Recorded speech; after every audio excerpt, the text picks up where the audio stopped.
didukung oleh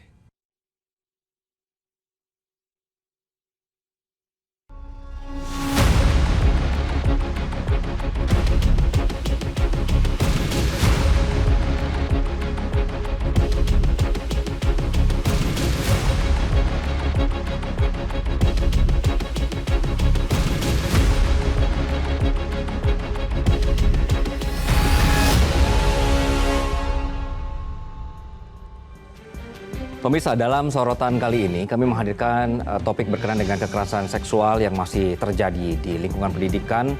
Mirisnya, ini guru yang harusnya menjadi contoh justru menjadi pelaku. Lalu bagaimana agar kejadian serupa ini tidak terus-menerus terulang? Berikut adalah liputan jurnalis Metro TV Reda Pulpi dalam segmen Telusur Kasus. Dia terlalu baik dengan anak kecil, ramah. Tetapi di luar anak kecil, dalam pergaulan dia minder dengan orang dewasa.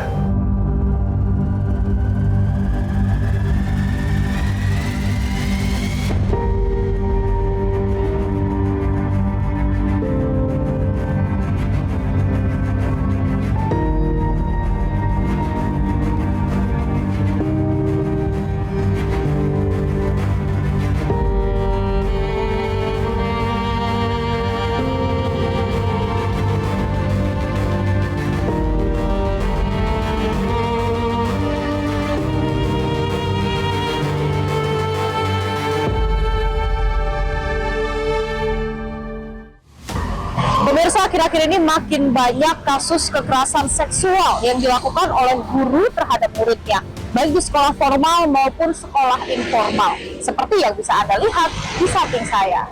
Dan mengapa kasus ini terus terjadi seolah seperti fenomena gunung es, dan bagaimana cara untuk mencegah agar kasus ini tidak kembali terjadi? Ikuti penelusuran kami. Kekerasan seksual di lingkungan pendidikan kian memprihatinkan. Fenomena ini seperti gunung es, muncul satu. Muncul pula kasus-kasus serupa lain yang bahkan lebih parah. Ironisnya, pendidik yang seharusnya menjadi contoh baik justru menjadi pelaku kekerasan seksual terhadap muridnya. Tak hanya satu, korbannya bahkan mencapai puluhan. Bukan hanya di lingkungan pendidikan formal, namun kasus di lingkungan pendidikan non-formal pun juga kian marak. Bahkan pada September 2024 terjadi lonjakan kasus kekerasan di lingkungan pendidikan yang cukup tajam. Dari 15 kasus pada bulan Juli menjadi 36 kasus. 6 diantaranya merupakan kasus kekerasan seksual. Pelakunya sebagian besar dilakukan oleh guru dan pemimpin atau pemilik pondok pesantren. Masa depan anak yang kita harapkan bisa menjadi generasi penerus gitu ya, kalau seandainya benar hari ini mereka mengalami masalah dirusak oleh hal-hal niat jahat dari kelompok orang. Ini terlalu beresiko, oleh karena itu maka harus dipastikan, dan kita berharap proses penegakan hukum dan penanganan korbannya bisa dilakukan secara paralel gitu ya, agar ada kepastian, ada keadilan, dan memastikan bahwa anak-anak kita dapat dicegah menjadi korban yang berulang. Bahkan ternyata korbannya pun justru sebagian besar adalah laki-laki. Ternyata benar pemirsa, untuk korban kekerasan seksual pada tahun 2024 awal hingga pertengahan ini sebagian besar adalah laki-laki, sementara perempuan ini ada 31%. Sementara untuk pelakunya 72% merupakan guru laki-laki, sisanya adalah murid laki-laki. Nah, untuk guru ternyata ini menempati peringkat pertama, yaitu 31,08% merupakan pelakunya. Sementara untuk pemilik atau pemimpin pondok pesantren ada di peringkat kedua, yakni 18,20%, dan sisanya lain-lain, di mana mereka sebenarnya harus menjadi contoh yang baik untuk siswa, bukannya justru menyakiti.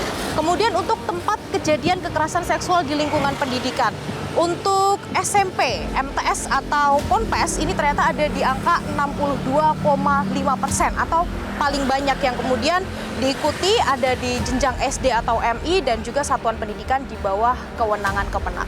Nah, yang jadi pertanyaan ini pemirsa, lalu apa yang bisa dilakukan baik dari pemerintah kemudian dari orang tua agar kejadian serupa ini dapat dihindari? Pengamat pendidikan Retno Listiarti menyebut kalau hal ini perlu menjadi perhatian khusus. Sebab pelaku biasanya justru merupakan orang yang disegani oleh masyarakat sekitar. Bahkan untuk banyak kasus kan kalau pakai data FSGI ya, misalnya dari beberapa tahun terakhir, itu kelihatan justru angka tertinggi kan guru agama ya. Yang ngerti agama, yang santun, yang dia itu terlihat sehari-hari adalah orang yang sangat agamis sehingga orang tidak curiga. Nah, jadi bisa saja sih si oknum ini sebenarnya berada di dia menyembunyikan sesuatu itu untuk menutupi emang kesalahannya dia ya, sehingga dia berbuat seperti itu tuh bisa saja. Untuk banyak kasus seperti itu. Sebenarnya tes psikologi itu dilakukan sih di dalam proses penerimaan guru. Hanya dia itu tes psikologinya yang dasar banget. Karena tes psikologi itu kan beragam-ragam. Kalau misalnya begini, seorang yang pedofil itu tesnya udah berbeda. Dan kalau di Eropa, orang yang pedofil kondisinya misalnya belum sembuh proses itu, maka dia kan dipasangin alat ya. Lalu alat ini untuk itu pergerakannya dia. Yang kedua, untuk menentukan dia nggak boleh kerja pada lingkungan anak-anak. Sementara Dr. Boyko menyebut meski tak ada ciri-ciri pasti dari para predator anak, namun ada hal yang bisa dicermati. Saya punya orang pedofilia, pernah juga orang yang exhibitionism, ya. Di sini seperti orang normal biasa. Itu dilaporkan oleh keluarganya. Nah, ada satu hal yang ciri yang rada-rada dia terlalu baik dengan anak kecil, ramah. Tetapi di luar anak kecil, dalam pergaulan dia minder dengan orang dewasa. Ya.